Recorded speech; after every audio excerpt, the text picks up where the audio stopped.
أعوذ بالله السميع العليم من الشيطان الرجيم بسم الله الرحمن الرحيم فنصلي ونسلم على من لا نبي بعده محمد بن عبد الله صلوات الله وسلامه عليه وعلى آله وصحبه ومن والاهم بإحسان إلى يوم الدين.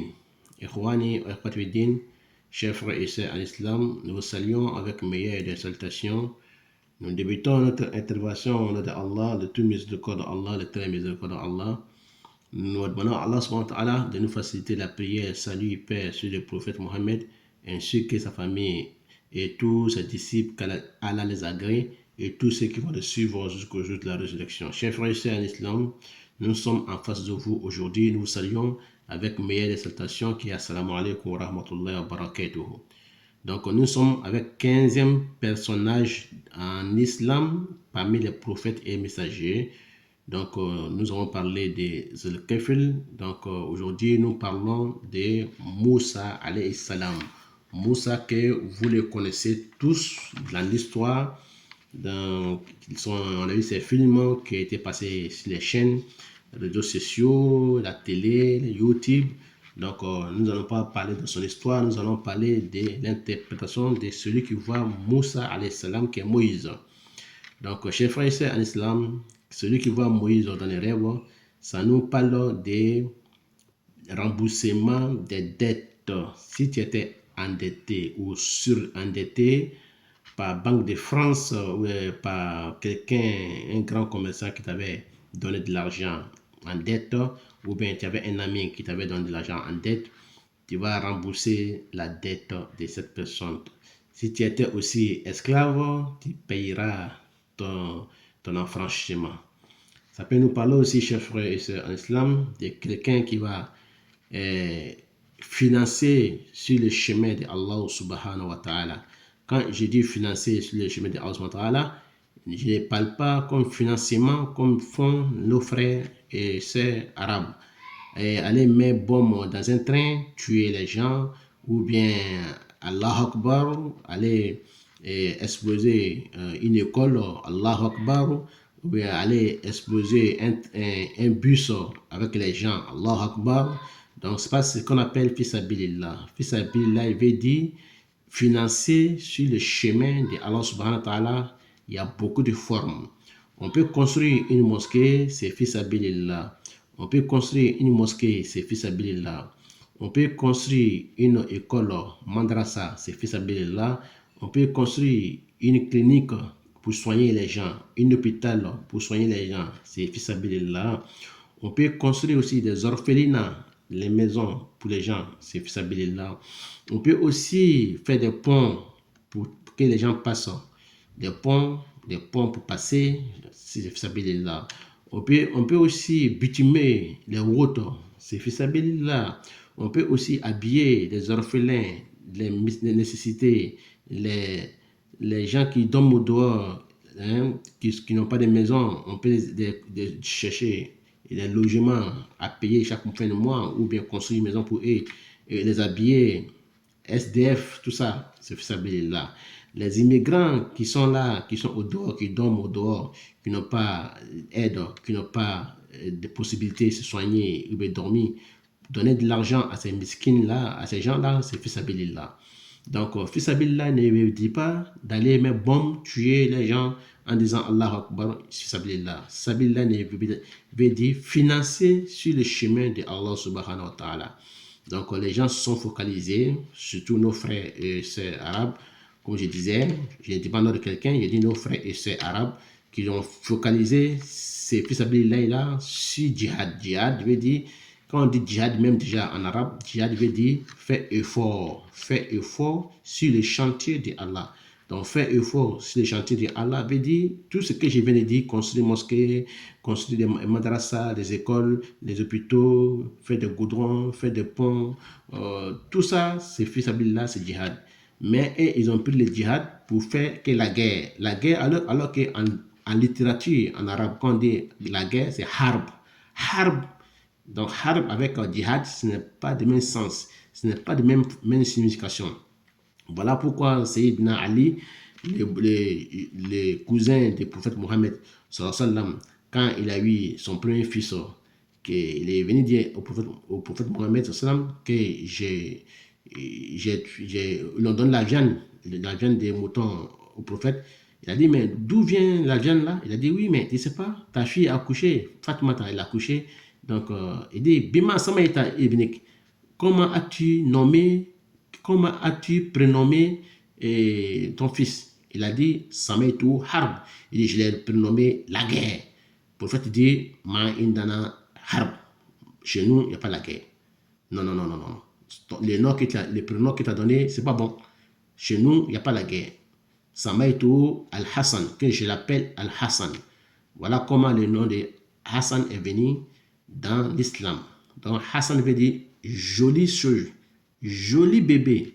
Donc joli, joyeux, joli bébé. Donc, jolie chose, beau chose. Donc, ça n'a rien à voir avec Harb, avec la guerre. Donc, le prophète Mohammed nous a différencié. Il a montré que entre la guerre et djihad n'est pas même signification. Donc, Harb veut dire la guerre. Djihad veut dire faire effort sur le chemin de Dieu. Et Fisabilillah, il veut dire faire effort sur le chemin de Dieu. Donc, construire mosquées, construire des hôpitaux, construire des orphelinats, acheter des médicaments pour donner aux gens pour se soigner, et faire des ponts, faire des routes, aider les femmes veuves. C'est tout ça, on appelle ça Fisabilillah. Donc, chers frères et sœurs en islam, donc celui qui voit Moïse dans les rêves, ça parle de ça aussi. Ça peut nous parler, chers frères et sœurs en islam, de l'aide d'Allah subhanahu wa ta'ala sur les ennemis. Tu seras victorieux, tes ennemis ils seront vaincus. Tu seras quelqu'un de victorieux. Si tu as des amis qui te aident, tu seras victorieux. Si tu as des compagnons qui te aident, tu seras victorieux. Et ils seront vaincus. Tes ennemis seront vaincus. Donc, les sorciers, ils seront vaincus. Les magiciens seront vaincus. Les ritualismes, ils seront vaincus. Donc, tu seras vainqueur. Donc, ça peut nous parler aussi, chers frères et sœurs en islam, de la descente de la baraka et les miséricordes d'Allah dans la maison de la personne ou dans les quartiers où la personne habite ou dans les pays où elle habite ou dans la ville où elle habite. Donc, ou dans les villages où la personne habite. Donc, la miséricorde d'Allah et la baraka d'Allah va descendre. Ils n'auront pas la sécheresse là-bas chez eux, ils n'auront pas de difficulté. Ça, c'est la façon, ça dépend de la façon, si tu vois Moïse, ça dépend de la manière que tu la vis. Donc, ça peut nous parler aussi de Toufan. Toufan veut dire inondation. Il va y avoir beaucoup d'inondations. Donc, les routes seront inondées, il va beaucoup pleuvoir, et les ponts seront remplis d'eau, les routes seront inondées, il va y avoir des cyclones, il va y avoir des rafales de vent, il va y avoir des tourbillons, tout ça, il va y avoir des séismes, des tremblements de terre, tout ça, ça dépend de la manière que tu as vu Moïse. Donc, ça peut nous parler aussi, chers frères et sœurs en islam, de la sécheresse. La sécheresse veut dire qu'il va y avoir l'année là, il n'y aura pas de la pluie. Et il va y avoir la sécheresse. Les cultivateurs, ils vont galérer, les plantes ne pousseront pas, les animaux n'arriveront pas à bien manger, à manger l'herbe. Ils n'auront pas l'herbe à manger, ils n'auront pas la nourriture suffisamment à manger. Il va y avoir un long moment de difficultés, de sécheresse dans les pays, dans l'endroit, dans les quartiers. À cause de quoi? À cause de désobéissance de Dieu, à cause d'injustice. Donc, ça peut nous parler, chers frères et sœurs, en islam encore, de quelqu'un qui va immigrer, laisser sa famille et il va avoir une longue distance entre la personne et sa famille. Et la personne sera un homme perdu, hein, il s'est perdu dans la famille. La famille ne saura pas où la personne se situe. Et donc, il sera un homme immigré, il sera un homme dans l'immigration, donc il sera un homme, il sortira du pays, il sortira de la famille, il sera absenté de la famille. Donc, ou bien la personne il changera de pays à un autre pays et il va séjourner dans un autre pays comme quitter en Afrique pour venir en Europe, être être un Européen ou bien un Américain, ou bien il va quitter son pays, aller s'installer dans un autre pays qui n'est pas Europe, qu'il peut quitter Europe, aller en Afrique aussi, pour aller s'installer en Afrique. Il peut aller en Asie, il peut aller en Indonésie, il peut aller en Chine, il peut aller en Russie. La personne va immigrer et va s'absenter de sa famille. Donc, ça peut nous parler aussi des voyages. Un voyageur qui voyagera, qui fera des bonnes affaires, qui fera des transactions dans les bateaux, dans les avions, dans les pays étrangers, et il fera beaucoup de voyages. Il sera comme un homme commis voyageur. Donc voilà, chers frères et sœurs en islam, ça c'est l'interprétation des rêves de Moïse. Et les magiciens ne pourront pas t'atteindre, les féticheurs ne pourront pas t'atteindre, les mauvais œils ne pourront pas t'atteindre. Donc, tu seras toujours vainqueur et ils seront vaincus. Les sorciers, ils ne seront pas à hauteur et tout cela, ils seront vaincus. Tu seras un homme à hauteur, tu seras un homme agréé et Allah mettra sa miséricorde sur toi, Inch'Allah. Wallahu a'lam, c'était l'interprétation des rêves de Moïse, Moussa alayhi salam, que nous avons pu trouver en français et en arabe et en djoula. Wallahu a'lam.